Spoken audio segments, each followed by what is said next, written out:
Hoy vamos a hablar, por lo menos a introducirnos un poquito. Tal vez Jonás nos tome como unas 3 reuniones. Sí, antes de que se lo coman y después. Sí, porque vamos a tratar de mantenerlo en el barco y después que se lo coma la ballena, ¿no?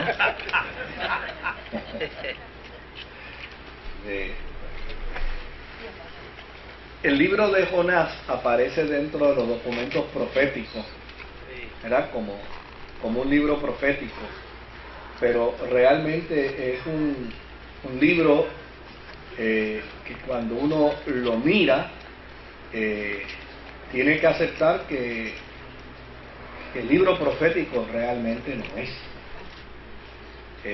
Es más que un libro profético, es como una narrativa. Si usted lee, si usted lee, por ejemplo, Ezequiel, desde el capítulo 1 hasta el capítulo 41, 42, Ezequiel es un libro profético.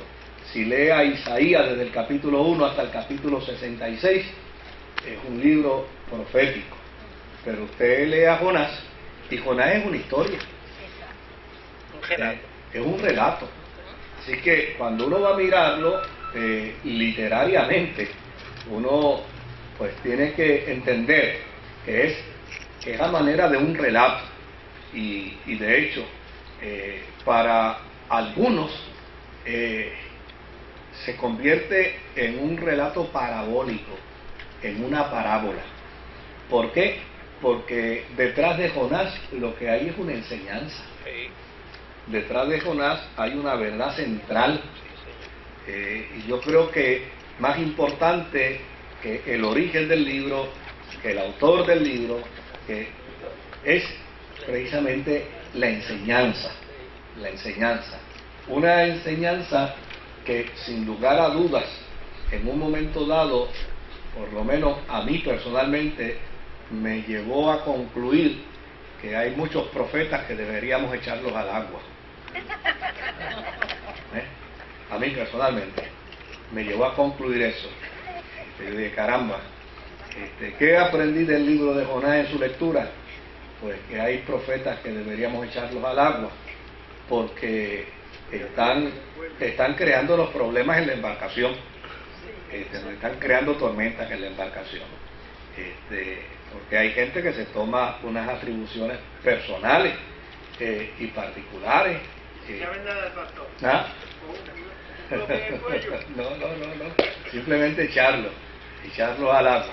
Ahora, ¿qué hace al libro de Jonás un libro profético? Pues mire, al libro de Jonás lo que lo hace un libro profético es el capítulo 3 y el verso 4, ¿verdad? Donde dice, Jonás se fue internando en la ciudad, camino de un día, y predicaba diciendo, de aquí a 40 días, Nínive será destruida. Esa es la única profecía que aparece ahí. En los 4 capítulos del libro de Jonás, la única profecía que aparece es esa. De aquí a 40 días, Nínive será destruida. Así es que este es un libro interesante, porque en este libro de Jonás, a los gentiles se les da oportunidad de arrepentimiento. Y donde usted lee en el Antiguo Testamento palabras proféticas o profetas interviniendo en pueblos gentiles.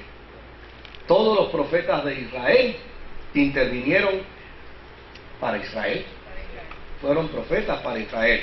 Claro, hubo profetas en Israel que profetizaron contra la gentilidad.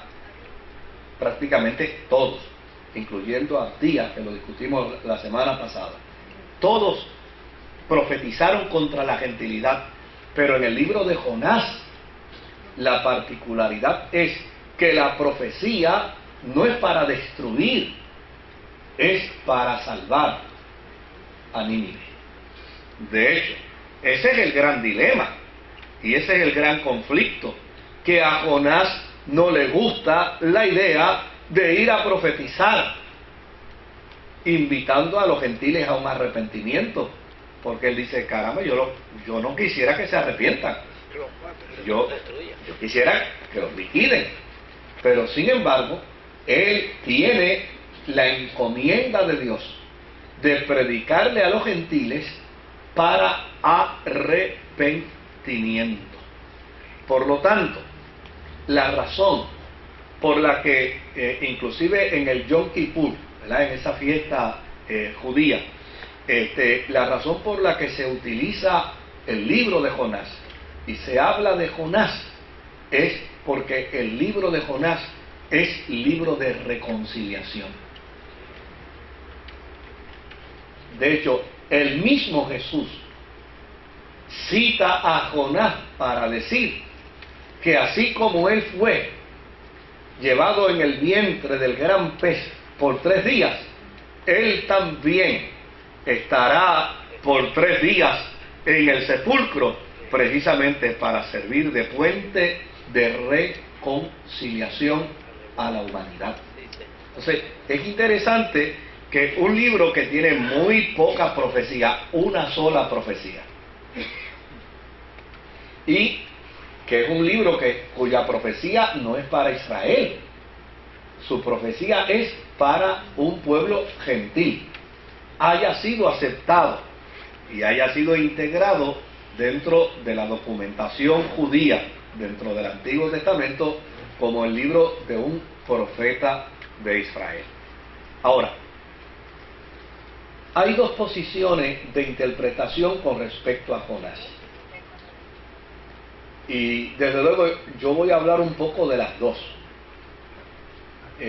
Como adjudicarse a una escuela de interpretación no tiene que ver nada con la salvación. Usted se apunta en la escuela que usted quiera, ¿verdad? Porque eso no tiene que ver nada con la salvación.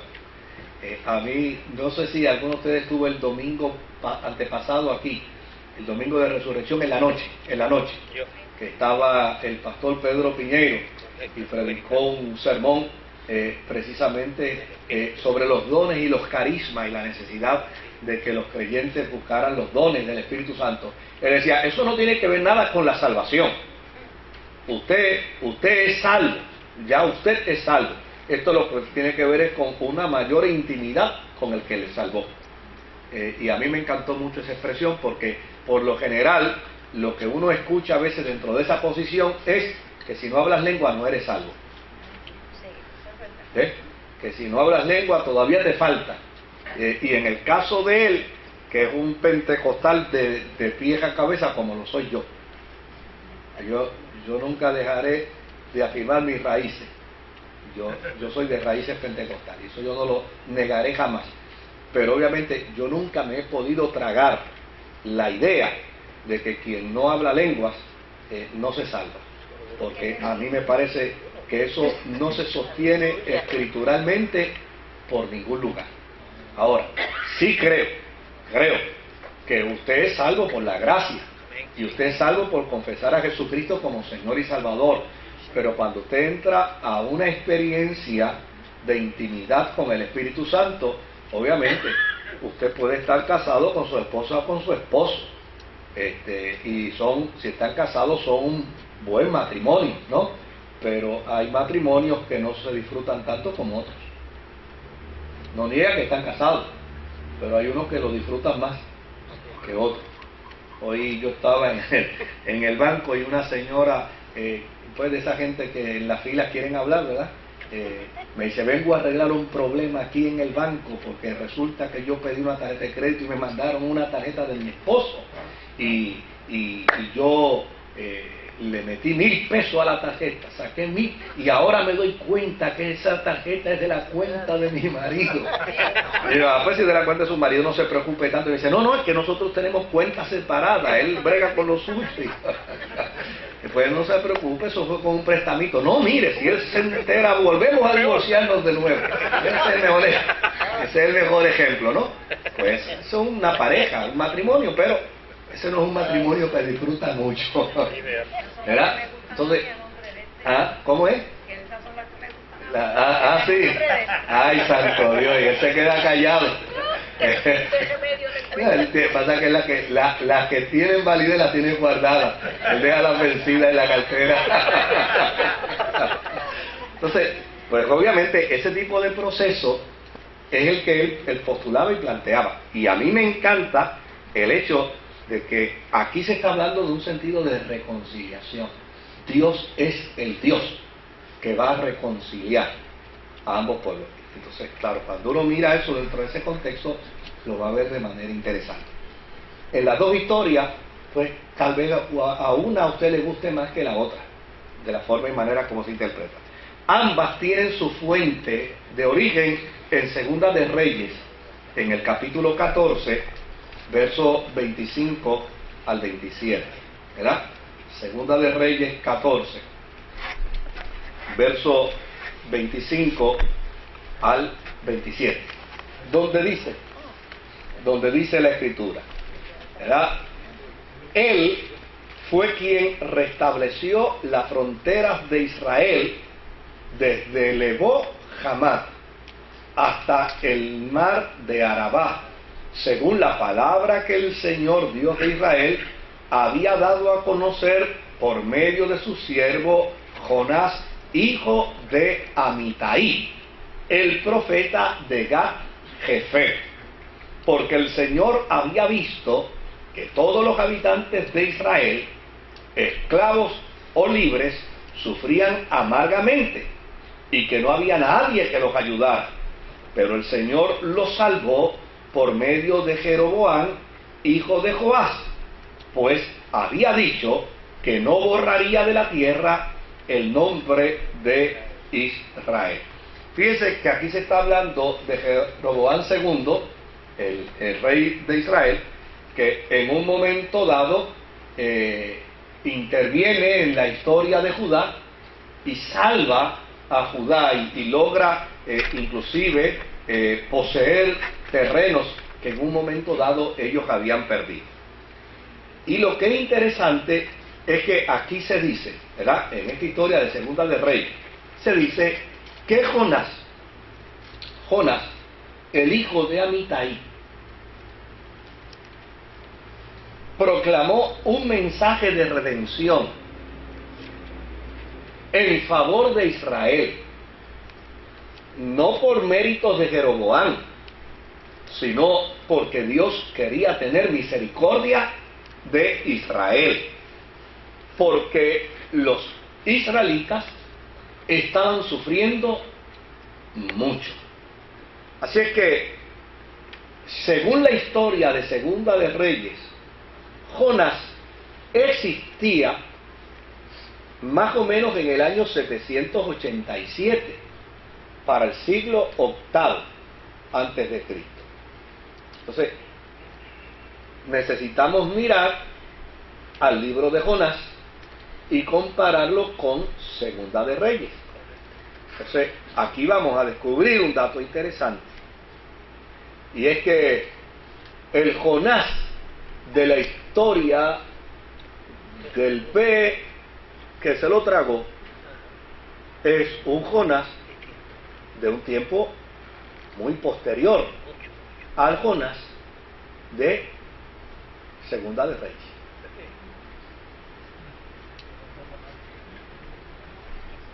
Esa es una de las escuelas, ¿no? Hay otra escuela que dice, mira, eso realmente no es así. Ese Jonás es el mismo de acá y es el mismo de allá. Bueno, desde luego, como dije al principio, nadie se pierde por asumir la interpretación de una escuela. Eso no es materia de salvación ni es materia de condenación. Si usted me fuera a preguntar a mí, ¿verdad?, en cuanto a mí respecta, mi opinión, yo prefiero pensar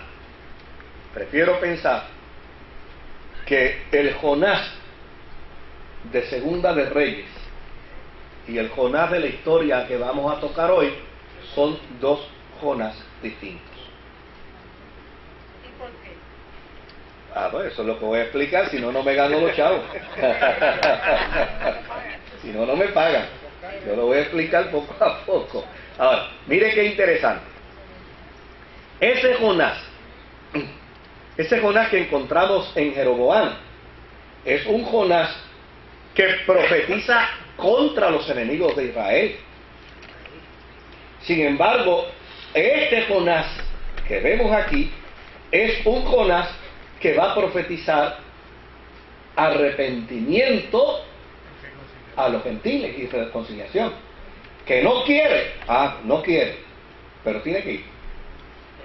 ¿Ves? Entonces, cuando usted empieza a mirar, ¿verdad?, en ese sentido, el Jonás mencionado en Segunda de Reyes es con todo rigor, con toda la fuerza, uno de los profetas que precedieron a la literatura, muy comparable a Samuel, muy comparable a Natán, muy comparable a Gad, muy comparable a Elías, porque era un tipo de profeta. El Jonás de Reyes es un tipo de profeta que se presenta de manera férrea y firme. Si usted estudia la historia de Jeroboam II, Jeroboam II era un corrupto, era un perverso, ¿verdad que sí? Era un perverso. Ese fue el que consultó a los jóvenes y consultó Sí, a los ancianos. exactamente. Entonces, ese Jeroboam no contaba con el respaldo de el Dios de Israel. Pero a fin de cuentas, el Jonás que profetizó en su tiempo no estaba profetizando a favor de Israel porque Jeroboam era Jeroboam. Estaba profetizando a favor de Israel porque Dios quiso tener compasión y misericordia de Israel. A pesar de ser Jeroboam quien era, Dios quiso tener misericordia de Israel. Claro, si usted mira a estos tipos de profetas como Samuel, que eran profetas incondicionales a la postura profética, que eran profetas que bajo ninguna circunstancia se dejaban intimidar por un rey, y que lo que profetizaban era irrevocable. Imagínense, Samuel es el profeta que le dice a Saúl: Dios te ha desechado, se acabó. Y por el otro lado, Natán es el profeta que le dice a David: canto de abusador, lo que tú hiciste estuvo mal hecho, tú eres un abusador, ¿verdad? Entonces, es un profeta que no se vende, que no lo compran con prebendas.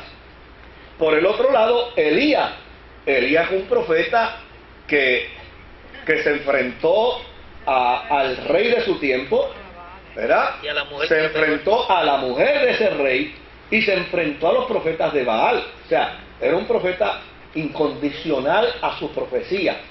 Punto. Lo que dice Dios es lo que dice Dios. Por lo tanto, ese profeta de Segunda de Reyes es ese tipo de profeta incondicional. Ahora, este profeta Jonás fue incondicional a su postura hasta que le doblaron el brazo, hasta que lo metieron a la ballena. Una vez salió de la ballena, dijo: yo haré lo que tú me digas. Porque entonces finalmente se da cuenta de que él ha estado obrando mal y ha estado obrando de manera equívoca. Por el otro lado, estos tipos de profetas que aparecen en el libro de Reyes eran profetas cuyos veredictos no se retractaban. Imagínense, David, desde que fue nombrado rey, decidió hacer un templo para Dios, y de su propio pecunio guardó dinero. De su propio dinero guardó dinero para el templo. Sin embargo, cuando ya tenía planos, cuando ya tenía todo listo, cuando tenía toda la infraestructura, el profeta le dijo: tú no eres. Tú no eres. O sea, eran profetas cuya posición era invariable, no importa contra quién ellos tenían que ir. Pero este Jonás de la historia del pez este Jonás no es un profeta glorioso, más bien es un testarudo. Es un individuo que inclusive trata de escapar de su misión profética. Los otros no. O sea, ¿quién se hubiera atrevido a decirle al monarca David, tú eres un abusador? ¿Quién se hubiera ido donde el loco Saúl a decirle, Dios te ha destituido? ¿Ah? Pero estos iban. Pero este profeta, este Jonás de acá, es como algo distinto. Además de que, por el otro lado, las discrepancias son bastante grandes. Número uno, en el tiempo de Reyes, Nínive era un nombre legendario. Y ni siquiera era todavía capital de los asirios. Nínive era simplemente una colonia, una comarca tribal en el tiempo de Reyes. En el tiempo de Reyes, el rey de esa región se llamaba Asur. O sea, el de este Jonás se llamaba Asur, ¿verdad? Según 3:6, dice, cuando el rey de Nínive se enteró del mensaje, se levantó de su trono, se quitó su manto real, hizo duelo y se cubrió de ceniza. Este rey de Nínive se llamaba Asur. Claro, pero el rey de aquel tiempo de reyes no existía, porque Nínive no era ni siquiera una capital, era simplemente una comunidad tribal. Por el otro lado, las descripciones que se hacen de Nínive, por ejemplo, en el versículo 3, donde dice, del capítulo 3, dice, Jonás se fue hacia Nínive conforme al mandato del Señor. Ahora bien, Nínive era una ciudad grande y de mucha importancia. O sea, en el tiempo de Segunda de Reyes, Nínive no era una ciudad, era una comunidad tribal. Entonces, cuando uno comienza a comparar y a contrastar, se da cuenta, obviamente, de que la historia del Jonás del pez fue escrita muy posterior a la historia del Jonás de Reyes. Por el otro lado, el contenido del lenguaje, si miramos el capítulo 1 y el versículo 9, ¿verdad? Dice, soy hebreo y temo al Señor, Dios del cielo, que hizo el mar y la tierra firme. Les respondió. Ese término Dios del cielo, en el tiempo de Reyes no se utilizaba, porque esa es una expresión aramea. ¿Se da cuenta? Y al ser una expresión aramea, los especialistas en el lenguaje religioso dicen, oye, era bien difícil que en el tiempo de Reyes se usara ese tipo de expresión para referirse a Dios, Dios del cielo. Era más fácil decir Yahvé o Elohim, pero Dios del cielo, como que, o sea, no era una expresión. Es como si alguien quisiera decir que 100 años atrás hubo un predicador que después que dio, un hermano que después que dio su testimonio dijo, Dios está pasado.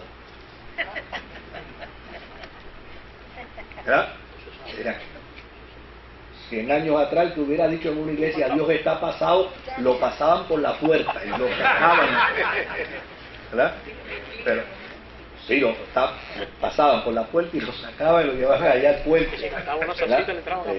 Sí. Ahora, fíjese qué interesante que ahora, dentro de la experiencia comunitaria, un hermano da su testimonio y dice, y este testimonio, hermano, mire, es que Dios está pasado. Y la gente dice, también. ¿Por qué? Ahora, porque el tiempo genera ¿qué? Nuevos estilos de comunicación, nuevos estilos de expresiones. Pero Pero ahora mismo, si alguien quiere escribir la historia de la iglesia de 100 años atrás, no pudiera decir, y la hermana Juana cuando dio el testimonio dijo, Dios está pasando. Eso no es verdad. No se ajusta al contexto de qué, del tiempo.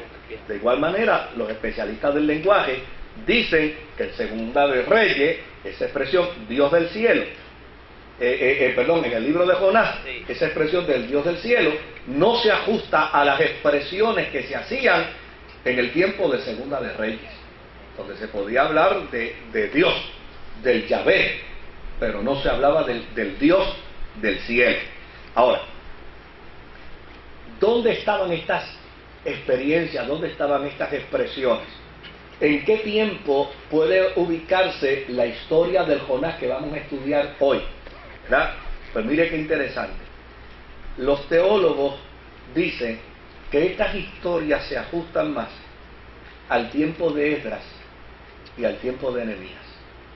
Que este Jonás después del cautiverio, responde más a un periodo después del cautiverio, preexílico, donde ya se estaba trabajando con la reconstrucción del templo, donde ya Israel había tomado medidas para eliminar el sincretismo. ¿Se acuerdan? Que hubo, claro, las tribus desaparecieron, las 10 tribus del norte desaparecieron, pero hubo muchos individuos que dentro de esas tribus no desaparecieron, y se ubicaron precisamente en las montañas de Samaria, y allí se establecieron, y los samaritanos eran judíos. Lo único es que eran judíos que Israel no aceptaba, porque decía que ellos no podían probar que todo su árbol genealógico, porque se quedaban a mitad, y cuando se quedaban a mitad, decía, usted no puede probar que usted es judío, pues no lo eres. Entonces, en ese tiempo había un montón de medidas para eliminar el sincretismo, porque todos estos judíos que vinieron del norte, de las 10 tribus del norte, obviamente fueron contaminados con el proceso sincrético pagano de Asiria. Por el otro lado, en ese tiempo hubo también un proceso de anulación de matrimonios. No sé si ustedes recuerdan que cuando el avivamiento de Esdras reunió al pueblo y le dio al pueblo, señores, nosotros tenemos que tomar unas decisiones serias, y es que nosotros no podemos aceptar que en nuestras comunidades haya mujeres que no sean judías. Por lo tanto, los que quieran ser parte del pueblo de Israel tienen que despedir a sus mujeres que no son judías y a sus hijos. Y desde luego, pues, hubo una anulación de matrimonios, hubo una separación de familia, y todo el que quería ser judío auténticamente tuvo que renunciar a sus familias y mandarlas a su lugar de origen. Por el otro lado, entonces se creó un dilema fuertísimo, ¿verdad?, entre los samaritanos y los judíos. Porque si usted lee la historia de Nehemías, claro, uno se identifica con Nehemías a la postre y a la larga, pero cuando usted lee la historia de Nehemías, oiga, los samaritanos, Sanballat, Gesem y Tobías fueron simplemente a decirle, mira, les queremos ayudar, ¿verdad? Y entonces ellos querían ayudar de buena fe, ellos querían ayudar con buen propósito, ellos se sentían judíos. Lo que pasa fue que Israel le dijo, ¿ustedes qué? Ayudan. No, aquí ustedes no tocan ni un martillo, ustedes aquí no tocan ni una pala, ustedes son mestizos. De hecho, cuando usted lea bien, y dice que estaba Tobías, ¿verdad?, Sanballat y Gesem, el árabe, porque ese nombre Gesem es un nombre judío, pero ¿sabe qué le querían decir, verdad? Aunque te vistas de seda, no te quedas. Eso es lo que le querían decir. O sea, eso de Gesem, olvídate de eso, tú eres árabe. Así que con tu nombre, nosotros sabemos quién eres tú. O sea, entonces, ¿qué es lo que sucedió? El prejuicio de los judíos, que pudiera ser muy auténtico, eso no, de hecho a la larga uno se identifica con Nehemías, pero ese prejuicio fue lo que llevó entonces a que se creara una guerra entre samaritanos y judíos. Una guerra que tuvo final gracias a la aparición de Jesucristo, del Mesías, porque estaba profetizado que cuando apareciera el Mesías reconciliaría aún al remanente del norte. Y de hecho, cuando uno ve a Jesús hablando con la mujer samaritana, más que mirar a una mujer de reputación dudosa, y más que mirar a una mujer tratando de enamorar a Jesús, más que todas esas tonterías, allí lo que está es el cumplimiento de una profecía, porque para ellos había una profecía que decía que el Mesías los reconciliaría con Dios. Y por esa razón, fíjese que la historia es tan hermosa que dice que la mujer subió a Samaria y la mujer lo que dijo fue: me he encontrado con uno que parece ser un profeta. Pero cuando vinieron los sacerdotes de Samaria y hablaron con él, le dijeron: no, profeta no, Mesías. O sea, para que se cumpliera la profecía dada. Pero fue una batalla campal. De hecho, cuando usted lee la historia, dice: y era menester que Jesús pasara por allí. Era menester. ¿Por qué? Porque necesitaba cumplirse que la profecía. O sea que esos datos están ahí escondidos y hay que buscarlos y hay que de alguna manera empujarlos para que afloren, para que aparezcan. Ahora, si uno se sienta a meditar sobre la historia de Israel, ya con antelación, cuando estudiamos Proverbios, ¿qué dijimos de Proverbios? Vamos a ver si en esta asignación alguien saca, ¿verdad? ¿Qué dijimos de Proverbios? ¿Qué dijimos de su autor? Porque no era Salomón todo. Que no necesariamente el autor de Proverbios es un autor judío. ¿Se acuerdan? Porque está hablando de una madre que era reina, y en Israel en ese tiempo no había ¿qué? No había reina. Pero hay una mujer reina que le está dando instrucciones en Proverbios ¿qué? A su hijo. Por lo tanto, si ese dato está en Proverbios, eso quiere decir que hubo un tiempo dentro de Israel donde había apertura hacia la gentilidad. Porque cuando leemos la historia de Ruth, ¿quién es doña Ruth? ¿De dónde proviene? Proviene de Moab. Y Moab no es judío. Moab no es israelita. Moab es ¿qué? Es gentil. Sí, uno de las ciudades que tuvo problemas. De hecho, había un planteamiento donde se decía que los moabitas jamás entrarían a Israel. Fueron los que instruyeron. Porque ellos obstruyeron el paso de entonces, fíjese qué interesante que esta señora llamada Ruth se convierte en judía. Y es la abuela de quién? Nada más y nada menos que del rey David, el de la línea de la descendencia del Mesías. Por lo tanto, ¿qué es lo que plantea el concepto profético? Que el Mesías proviene de una descendencia davídica y de una descendencia gentílica, porque él viene a reconciliar ¿qué? Ambos pueblos. Ahora, en algún momento dado, Israel aceptó a esta señora en su pueblo, y de hecho hay un libro con su nombre, y hay un libro con su historia, no en el Nuevo Testamento, sino en la historia de Israel. Lo mismo pudiéramos decir de una señora que estaba en su tribu, en su comunidad, cuando Josué llegó con sus soldados. ¿Quién recuerda el nombre de ella? ¿Ah? Rahab, ¿verdad? Rahab. Y es interesante que Rahab pertenece precisamente a la gentilidad. Pero sin embargo, cuando usted mira la vida de Rahab, Rahab aparece dentro del árbol genealógico de Jesús.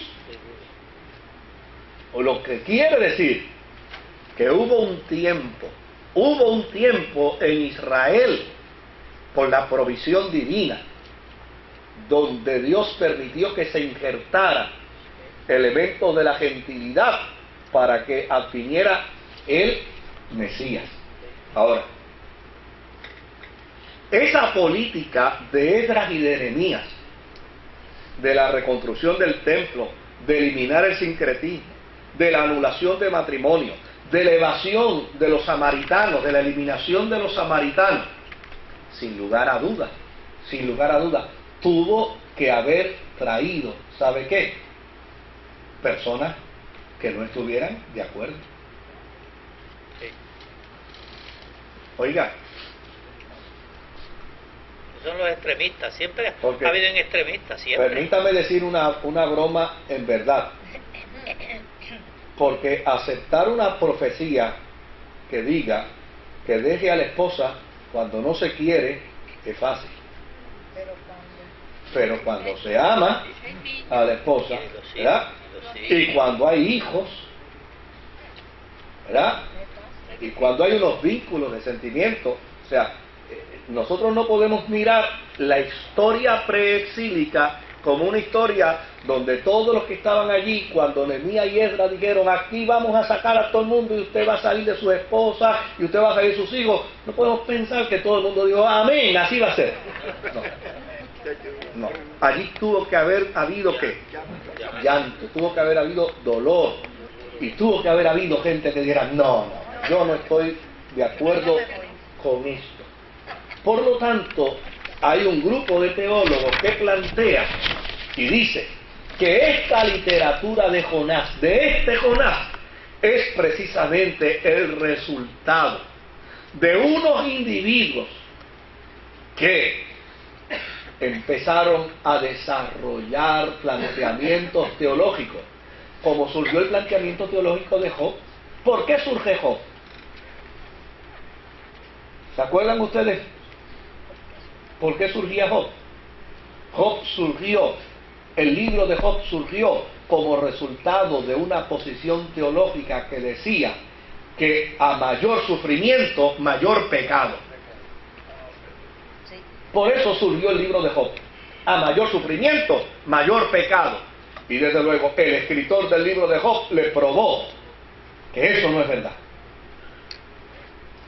Que sufre el malo y sufre el bueno. Que sufre el que no ora y el que ora también.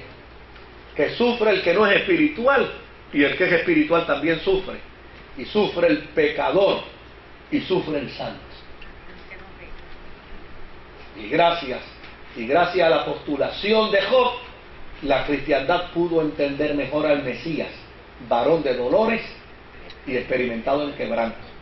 O sea, Job surge precisamente como resultado de una teología donde se dice en Israel, dime cuánto sufre y yo te diré cuánto has pecado.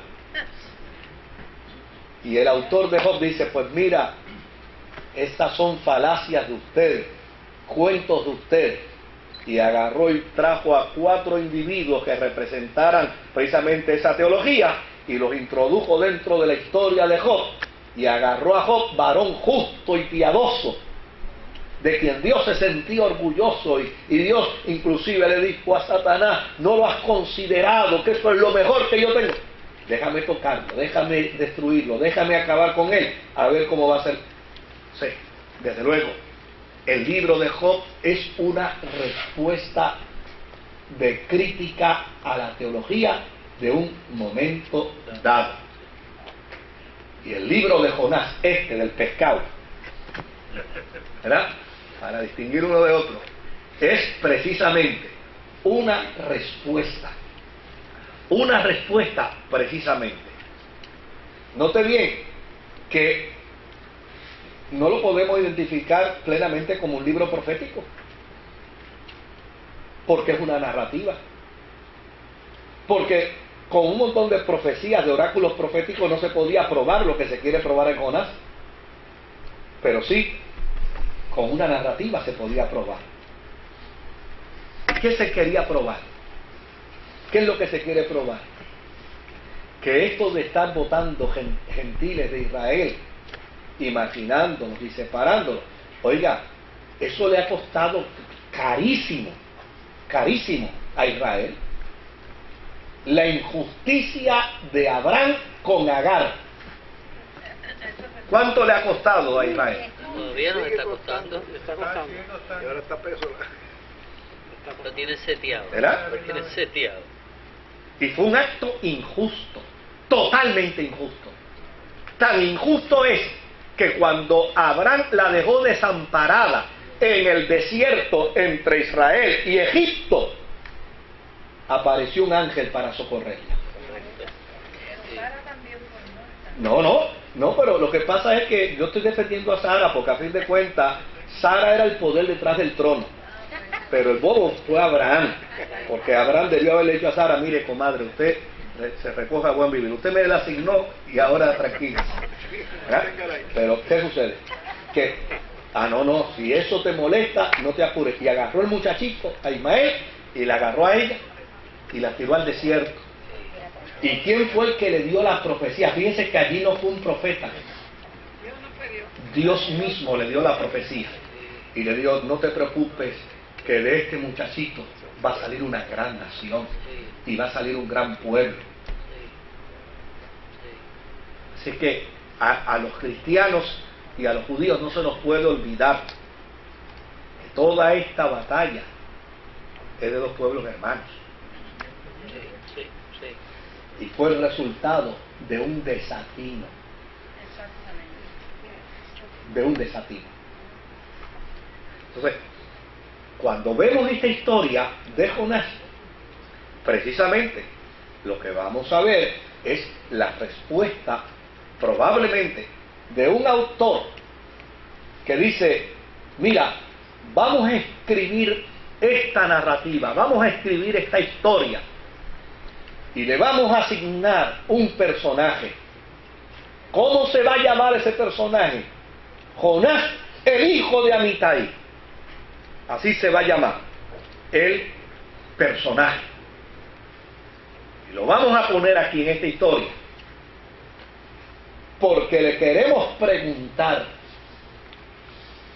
al Jonás de Segunda de Reyes qué él haría como profeta en unas circunstancias distintas, en unas circunstancias diferentes. Porque fíjese que aquí el problema de Jonás es que se va contra Dios. Por eso esto tira por tierra las postulaciones y los planteamientos que la gente hace, que el Dios del Antiguo Testamento es un Dios distinto al del Nuevo Testamento, que el Dios del Antiguo Testamento era un Dios abusador, que el Dios del Antiguo Testamento era un Dios criminal, que el Dios del Antiguo Testamento era un Dios cruel. Eso está tirado por tierra por completo, porque en el libro de Jonás, el Dios del Antiguo Testamento es un Dios compasivo y misericordioso, que agarra a un profeta y le dice: compadre, usted va a ir como profeta a una nación gentil y le va a advertir que se tienen que arrepentir, si no les viene juicio. Y lo que es interesante es que esta nación gentil creyó, mientras que Israel muchas veces no creyó. Entonces, estas historias de Rahab, de Ruth, esta historia de Moab, esta historia de Jonás, la historia de Proverbios, nos pone en un contexto interesantísimo con respecto al Dios del Antiguo Testamento. El Dios del Antiguo Testamento no hace acepción de personas. Lo que pasa es que obviamente dentro del contenido antiguo testamentario hay toda una documentación de una nación, y una nación que va a responder precisamente de manera religiosa a sus circunstancias políticas, a sus circunstancias económicas, a sus circunstancias sociales. Pero hay que aprender a separar una cosa de la otra, porque muchas veces el Dios del Antiguo Testamento levantó profetas para decirle a Israel: ay de vosotros cuando ustedes dicen que Dios ha hablado y Dios no ha dicho nada. Porque quiere decir que en muchos de los oráculos que se quieren adjudicar a Dios en el Antiguo Testamento, fueron oráculos que Dios no avaló bajo ninguna circunstancia, que es la forma y manera como ellos interpretaban, ¿verdad? Como interpretaban las circunstancias en un momento dado. Así es que, ¿qué es lo que se puede pensar sobre el Jonás del pez? Se puede pensar que es una literatura de protesta ante las circunstancias de ese periodo de tiempo, que fue publicado de manera seudónima, porque el autor de Jonás no fue Jonás. El autor de Jonás no se conoce. Ahora,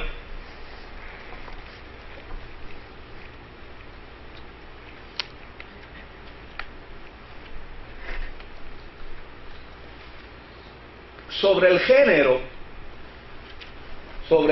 literario, los exégetas dicen que la historia de Jonás es a manera de una parábola, que es una parábola excesivamente larga, que tiene 4 capítulos, ¿verdad? Y en el Nuevo Testamento las parábolas son ¿qué? Son cortas, son pequeñas. Pero desde luego, las parábolas del Nuevo Testamento son parábolas orales. Y no puede haber una parábola tan larga si se va a decir de forma oral. Pero esta es una parábola de forma escrita. Y muchos exégetas concluyen que esta parábola de Jonás es muy parecida a la parábola de Lucas capítulo 15 con respecto al hijo pródigo. Porque a fin de cuentas, lo que está aquí presentado es Dios haciendo acto de misericordia en favor de un pueblo gentil. Y desde luego, cuando uno mira la parábola del hijo pródigo, lo que uno está mirando aquí es precisamente esa gran pregunta: ¿aceptas a tu hermano reconciliado? ¿Aceptas a tu hermano convertido? Porque el reino de los cielos es semejante a un padre que tenía ¿qué? 2 hijos, ¿verdad? 2 hijos. Uno que nunca se desconvirtió y uno que se desconvirtió. Pero cuando regresó arrepentido y convertido, resulta que el que nunca se desconvirtió no lo quería aceptar como hermano. De hecho, al punto que le dice al padre: ese es tu hijo. Ni siquiera dice: este es mi hermano, ¿verdad? Sino: ese es tu hijo. Y desde luego, esa misma premisa es la que vamos a ver dentro de Jonás. Es una premisa donde la pregunta es: oye, ¿a un gentil convertido lo aceptarías? ¿A una nación gentílica convertida le darías la bienvenida? ¿Le llamarías pueblo de Dios? Ahora, ¿en qué circunstancias se dio esto más? Pues precisamente se dio dentro del preexilio. Es donde mejor se puede interpretar esto. Por esa razón, a pesar de que hay, obviamente, 2 posiciones de interpretación con respecto al Jonás de Segunda de Reyes y al Jonás de la historia del pez, pues, y usted muy bien, yo no tengo ningún problema en que, ¿verdad?, una persona diga: no, pues yo prefiero esta, no hay ningún problema con eso. Pero cuando uno mira la posición de estos teólogos con respecto al Jonás del pez, a mí personalmente me hace más sentido, mucho más sentido, porque no hubo un contexto histórico más apropiado y un contexto histórico más exquisito para que aflorara un Jonás como el periodo del pre-exilio, en el periodo de Esdras y Nehemías. Ahora bien, si vamos al capítulo 1 de Jonás,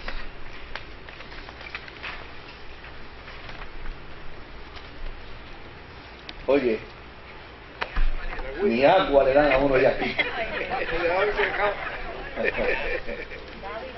Le dio vacaciones al pastor. Al administrador. El administrador no trajo ni agua. No dejó llave. Mira a ver si allí en mi oficina, por casualidad. Pero puedo estar con esta. ¿Ah? Sí, la llave. Esta. Uno va a tener llave. Exacto. Sí, puedo estar con esta. Ok, bien. Señor lo perdone. Vamos a Jonás capítulo 1. Dice: la palabra del Señor vino a Jonás, hijo de Amitai. Anda, ve a la gran ciudad de Nínive y proclama contra ella que su maldad ha llegado hasta mi presencia. Jonás se fue, pero en dirección a Tarsis, para huir del Señor. Bajó a Jope, donde encontró un barco que zarpaba rumbo a Tarsis. Pagó su pasaje y se embarcó con los que iban a esa ciudad, huyendo así de el Señor, o de la presencia de Dios. Bien, fíjense qué interesante cómo comienza la historia. Con un Jonás que deliberadamente, o sea, no fue que le vendieron el pasaje equivocado. A mí me pasó. Yo, cuando uno va para Cuba, ya sea por Santo Domingo o por Panamá, allí le venden la visa a uno para entrar. La visa creo que vale $20, no recuerdo, $60, no me acuerdo. Y éramos 10 y yo fui a comprar la visa, pero no me di cuenta que me dieron 9. Así que cuando entramos a Cuba, todos tenían visa para entrar, menos yo, porque yo la repartí, me quedé sin ninguno. Y entonces el problema era que como ya yo había tenido problemas en la ocasión anterior, pues ahora teníamos temor de que fueran a buscar información y apareciera lo que ya habían dicho algunos oficiales, que no me querían en Cuba, unos caprichos de unos oficiales allí. Y desde luego, pues, en el momento a mí se me ocurrió decirle, mire, pero si el problema es fácil de resolver, es que simplemente la persona que vende la pizza está aquí en el aeropuerto, y me dicen, bueno, probablemente ya se fue. Digo, bueno, pero ¿y qué haríamos? Dicen, no, usted no puede entrar, usted se tiene que devolver. Digo, bueno, pero ¿en qué vuelo? Porque me dice, bueno, pues tendría entonces que quedarse aquí bajo custodia de nosotros, porque usted no puede entrar. Digo, pero pues llame allá a ver si todavía la señora está. Yo estaba dispuesto a dar hasta $200 por la visa. Y allá llamaron y gracias al Señor que la señora no había agarrado la cartera todavía, y bajó y vino y me vendió la visa. Pues eso puede pasar, ¿verdad? Que a uno lo engañen. Pero en el caso de Jonás no fue así. En el caso de Jonás fue que él llevaba una instrucción de Dios. Compra un pasaje para Nínive. Y él se paró frente a la línea de barco, ¿verdad? Y dijo, ¿cuál es la ruta más lejos? Dice, España. Pues dame un pasaje para España. En dirección opuesta. Nínive hacia el norte, España hacia el sur. Así que Parece que Jonás pensó que Dios no se iba a dar cuenta de ese acto. Aleluya. Gracias, Señor, que lo pague. Sí, que lo pague. El agua que le da a uno de los pequeños, como si no hubiera. Bien, entonces, ahora, fíjense qué significa Amitai. Amitai. Hijo de. Ok. Amitai significa fidedigno. Fidedigno. Alguien que es fidedigno. ¿Y qué significa Jonás? Jonás significa paloma. Ahora, si vamos,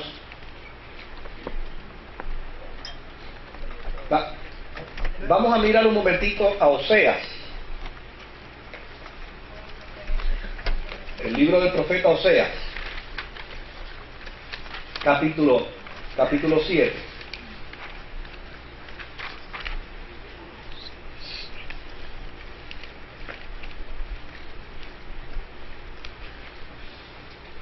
Verso 11,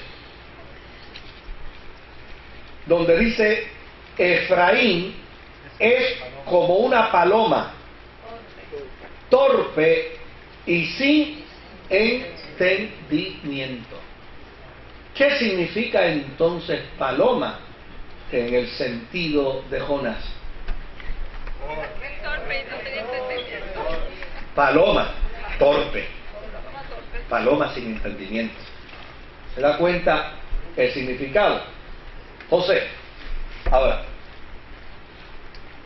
fidedigno, Jonás, la paloma torpe y sin entendimiento, es hijo del fidedigno, del que es fiel, del que es verdadero. Nota bien la intención del autor. Un hijo del fidedigno, del que es fiel y del que es verdadero, es una paloma torpe y sin entendimiento.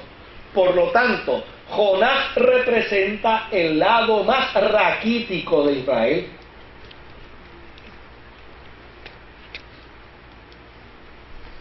Jonás representa al profeta más flojo. Tan flojo es que no puede dar nada más que una profecía. De aquí a 40 días Nínive será destruida. Ahora, fíjese por el otro lado, que es lo interesante. ¿Usted sabe cuánto tiempo tomaba llegar a España? Ir y regresar de España para regresar después a Nínive. 3 años.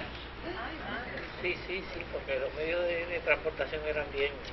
Imagínese si fue deliberado que este torpe y sin entendimiento determinó violentar el propósito divino. Mire lo deliberado que fue. Yo me voy. De aquí a que yo regrese a Nínive. Bueno, si Dios me pregunta, voy para Nínive. No, ¿para dónde tú vas? A Nínive. Pero voy por el camino que más largo. A ver si de aquí a allá tú decides matar a esta gente y aniquilar. Ahora, a fin de cuentas, la historia, según está narrada, lo que va a reflejar es que Jonás ha decidido huir de Dios, porque llana y sencillamente él no desea que la gentilidad, en este caso representada por Nínive, se arrepienta. Cuando vemos el versículo 4, ¿verdad?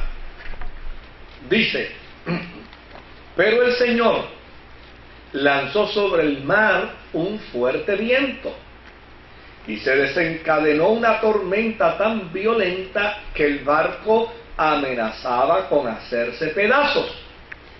Los marineros, aterrados, a fin de aliviar la situación, comenzaron a clamar cada uno a su Dios y a lanzar al mar lo que había en el barco. Jonás, en cambio, que había bajado al fondo de la nave para acostarse, ahora dormía profundamente. ¿Verdad? Dormía profundamente. El capitán del barco se le acercó y le dijo: ¿cómo puedes estar durmiendo? Levántate, clama a tu Dios. Quizás se fije en nosotros y no perezcamos. Esto es interesante. Primero, porque los marineros, ninguno era judío. Cuando llegó su crisis, cada uno clamó a su Dios. Pero la historia nos dice algo interesante. Y es que dentro del pensamiento de la gentilidad, ellos sabían que había muchos dioses, pero había uno que era el que lo controlaba todo. Lo que pasa es que ninguno de ellos estaba seguro si era el suyo. ¿Se da cuenta? Ninguno de ellos estaba seguro si era el suyo. Por lo tanto, lo propio era que todos clamaran a su Dios, a ver cuál de todos ellos era el que podía responder. Ahora, lo que es interesante es lo que vamos a ver de ahora en adelante en la historia. Porque esta gente descubre en Jonás algo sumamente interesante. Porque note bien que la intención del autor es demostrar que si en la gentilidad hay arrepentimiento, Dios se conmoverá de gentil. ¿Verdad?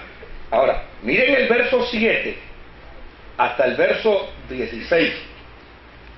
Dice: los marineros por su parte se dijeron unos a otros: pues vamos a echarnos suerte para averiguar quién tiene la culpa de que nos haya venido este desastre.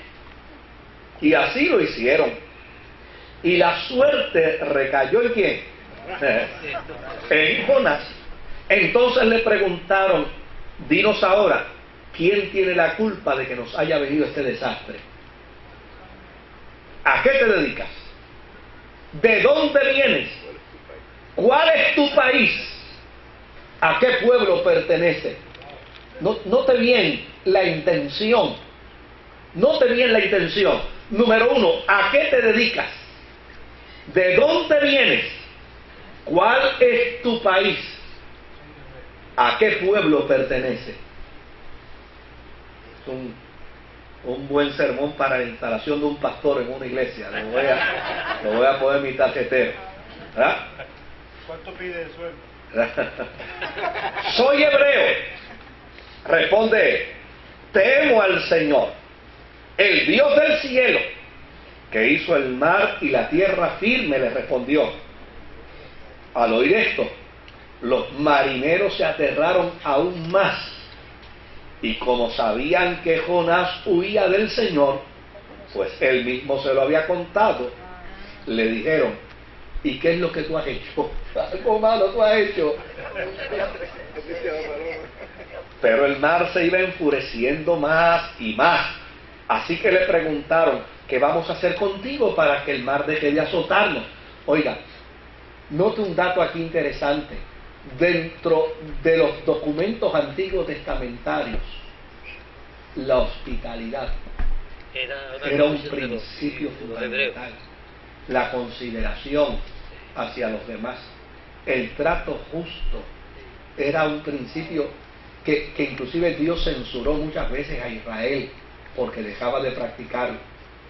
Esta gente no tomó la decisión sobre Jonás para calmar la tempestad.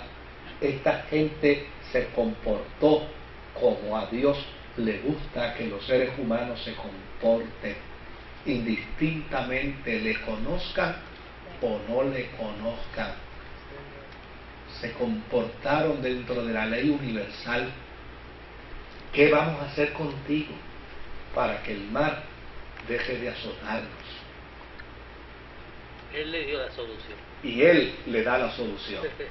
Tómenme, láncenme al mar, y el mar dejará de azotarlo, les respondió. Yo sé bien que por mi culpa se ha desatado sobre ustedes esta terrible tormenta. Sin embargo, en un intento por regresar a tierra firme, los marineros se pusieron a remar con toda su fuerza, pero como el mar se enfurecía más y más contra ellos, no lo consiguieron. Fíjese que no lo lanzaron al mar. No, inmediatamente no. Inmediatamente. Entonces clamaron. Todos. ¿Y a quién clamaron ahora? Al Dios de Jonás. Descubrieron los gentiles. Es decir, antes que Jonás llegara a Nínive, ya Dios estaba salvando y revelándosele a la gentilidad. Entonces clamaron al Señor: oh Señor, tú haces lo que quieres. No nos hagas perecer por quitarle la vida a este hombre, ni nos hagas responsables de la muerte de un inocente. Así que tomaron a Jonás y lo lanzaron al agua, que debieron haberlo hecho hacía rato. Y la furia del mar se aplacó. Al ver esto, se apoderó de ellos un profundo temor. ¿A quién? Al Señor de Israel, a quien le ofrecieron un sacrificio y le hicieron ¿qué? Le hicieron votos. El Señor, por su parte, dispuso un enorme pez para que se tragara a Jonás, quien pasó 3 días y 3 noches en su vientre. Mire qué dato. O sea, ¿lo había visto usted de esta forma? ¿Lo había mirado usted dentro de este contexto? No. Mire qué dato interesante. El Dios del Antiguo Testamento, del que algunos, sin conocerlo, hacen juicio contra él, manda a Jonás para salvar a Nínive, y en el camino se le revela a un grupo de gentiles que obviamente, si son marineros de Tarsis, probablemente eran marineros españoles.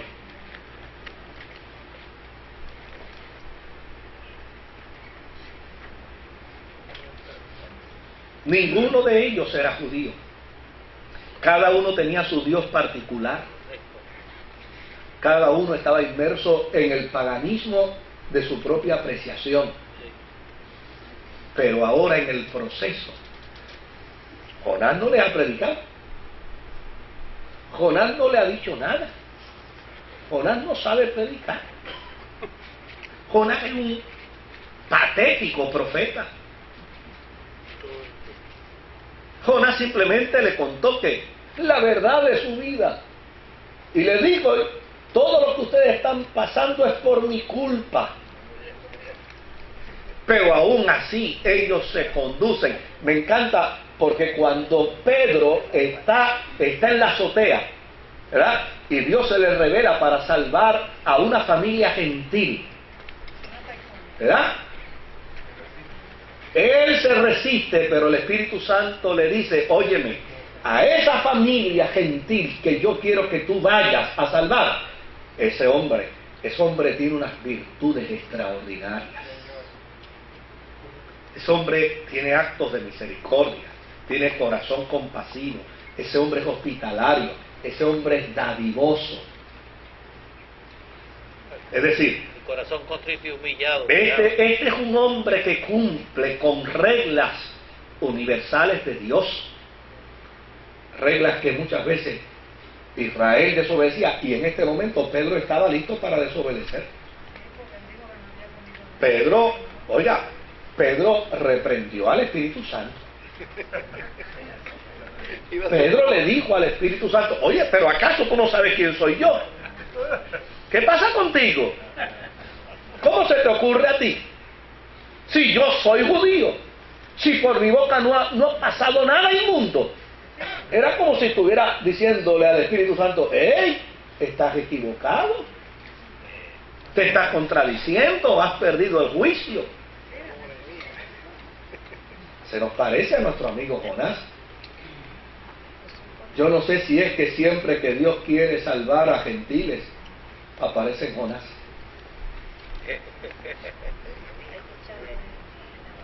Siempre que Dios quiere salvar a la gente en sus desgracias, en sus miserias, hay gente que se les mete el espíritu de Jonás.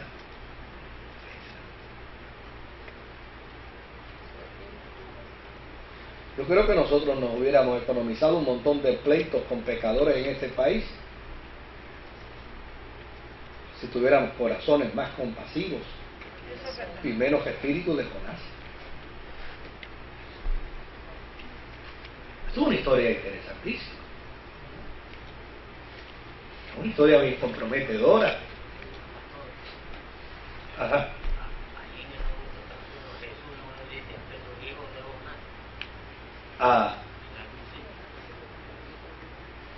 A Pedro.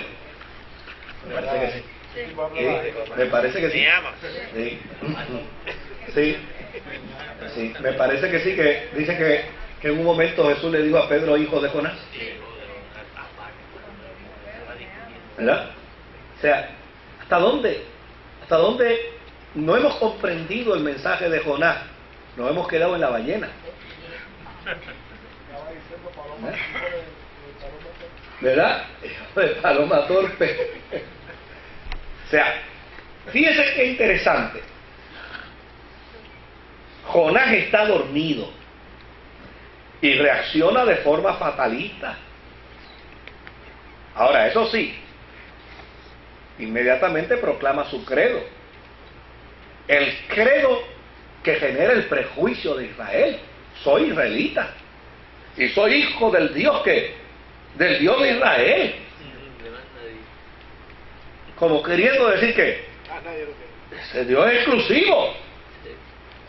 Es que siempre fue así. Ese Dios es exclusivo, ese es un Dios nuestro. Ese es el típico hebreo. ¿Sí? El típico hebreo. Entonces, fíjense qué interesante que Él no se los presenta.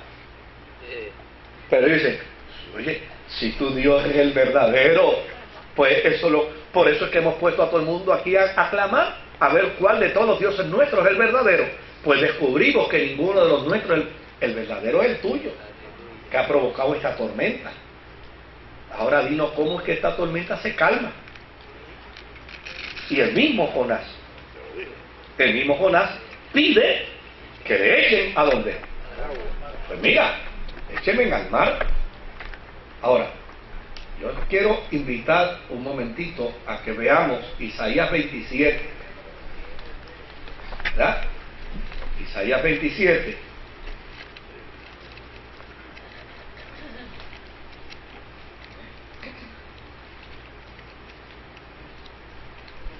Dice: en aquel día el Señor castigará al Leviatán, a la serpiente huidiza, al Leviatán, la serpiente tortuosa, con su espada violenta, grande y poderosa, matará al dragón que está ¿dónde? Que está en el mar. ¿Ve? El pensamiento de Israel siempre fue que en el mar había ¿qué? Animales feroces, enormísimos, grandes, que eran capaces de hacer cosas espantosas. Porque si usted observa bien, el número 3 en la numerología judía es número de sufrimiento. Es número de sufrimiento. Cuando Jesús dice que así como Jonás estuvo 3 días en el vientre de la ballena, ¿verdad? Así también era necesario. Lo que estaba planteando era qué cosa, que es necesario que yo vaya a las profundidades de la oscuridad, a las profundidades de lo más oscuro, de donde la gente teme, donde la gente tiene dolor, donde la gente cae en las peores crisis, porque el pensamiento de Israel era precisamente que el animal feroz que había en el mar era precisamente donde peor podía estar un ser humano. Entonces, desde luego, reacciona de forma fatalista, pide le echen al mar y finalmente, una vez estando él ya en el mar, ahora acontece un dato interesante, y es que el Señor dispuso de un enorme pez para que se tragara a Jonás, quien pasó 3 días y 3 noches dentro de su vientre. 3 días, oiga, que debieron haber sido horrorosos. Porque si usted se queda encerrado en un ascensor un par de horas, ¿verdad?, y genera ansiedad, imagínese estar metido dentro de un pez. Sin luz. Con agua. Es decir, salió en la aventura de los mares y regresó en el vientre de un pez. Salió en un transatlántico de su tiempo. Lo vamos a tener que dejar aquí, ¿no? Pero me gustaría que veamos, bueno, la oración la podemos leer, porque el capítulo 2 es básicamente la oración de Jonás, ¿no? Dice, entonces Jonás oró al Señor su Dios desde el vientre del pez, dijo, en mi angustia clamé al Señor, y Él me respondió desde las entrañas del sepulcro, pedí auxilio, y tú escuchaste mi clamor, a lo profundo me arrojaste, al corazón mismo de los mares, las corrientes me envolvían, todas tus ondas y todas tus olas pasaban sobre mí, y pensé, he sido expulsado de tu presencia, ¿cómo volveré a contemplar tu santo templo? Las aguas me llegaban hasta el cuello, lo profundo del océano me envolvía, las algas se me enredaban en la cabeza, arrastrándome a los cimientos de las montañas, me tragó la tierra y para siempre sus cerrojos se cerraron tras de mí. Pero tú, Señor Dios mío, me rescataste de la fosa. Al sentir que se me iba la vida, me acordé del Señor y mi oración llegó hasta ti, hasta tu santo templo. Los que siguen a ídolos vanos abandonan el amor de Dios. Yo, en cambio, te ofreceré sacrificios y cánticos de gratitud. Cumpliré las promesas que te hice. La salvación viene del Señor. Tal parece que se está recitando un salmo, ¿no? Está recitando expresiones salmíticas Jonás. Y dentro de ello, pues obviamente, el reconocimiento de que está en un grave problema, pero la esperanza de que de ese grave problema Dios se apiadará y le sacará. Ahora bien, una vez sale de la boca del pez, ahora viene la instrucción segunda. Ahora quiero que vayas a Nínive. Para el próximo capítulo. Mira a ver si quieres coger otro barco para otro lado. Ahora, lo que vamos a descubrir al final es precisamente que el corazón de Dios no es como el corazón de Jonás. Y yo creo que esa es la crítica fuerte que hace el autor de esta historia para decirle a nuestros hermanos exílicos: el corazón de ustedes no es como el de Dios. Por eso me hace tanto sentido el mirar el contexto histórico no a la luz del siglo VIII, porque a la luz del siglo VIII lo veo demasiado de distante, y el contexto histórico es uno totalmente distinto. Me parece mucho más factible verlo a la luz del periodo después del exilio babilónico.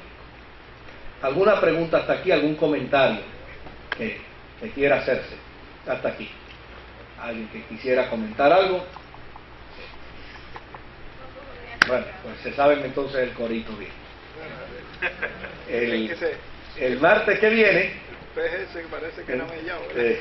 el martes que viene, vamos entonces a... Si no lo podemos terminar el martes que viene, pues lo terminamos en 2 años. Pero yo creo que está interesante la historia de Jonás, porque nos dice mucho. Oramos al Señor para que todos nos vayamos con la bendición.